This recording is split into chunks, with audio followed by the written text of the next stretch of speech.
Re, ko tino angitu te whakamaoritanga ke o ngā kiriata Disney, pēnei ia koko Moana me te kingi o Raiona.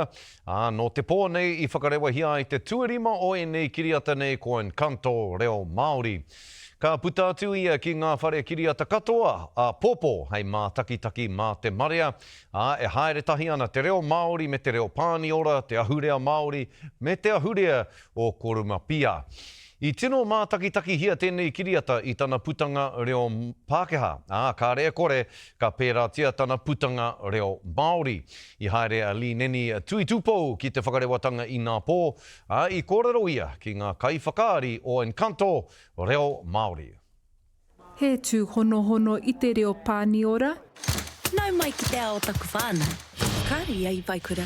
Ki te reo Māori. Kia ora te whānau, ko te Waimarie e ngā taikalakan tōku ingoa, a kua te reo o Mirabel.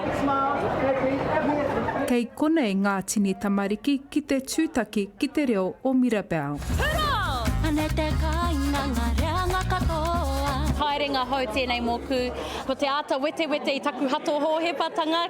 Katakatu I te ungeri mai o te wai. Kia tino uau kia Mirabel anō. Ka tita, tēnā, hautō!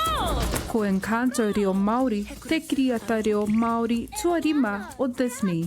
He kaupapa hau kia, engari ka tae te karo I raro te maru o te reo. Ai, nā.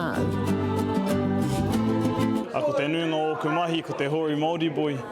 Ina nei ko te 60-year-old matua keki. Kāti, ane, pepa, ka roha mai, ka warai pama mai, I toro marena na hauraka marangai. Do something new. I got to kind of rap this time round, which was new for me. Aruraru ana to te whanua ua, hawhai te māramatanga I te pokere. Ka koe te inoi me kia mo tētahi wei ata.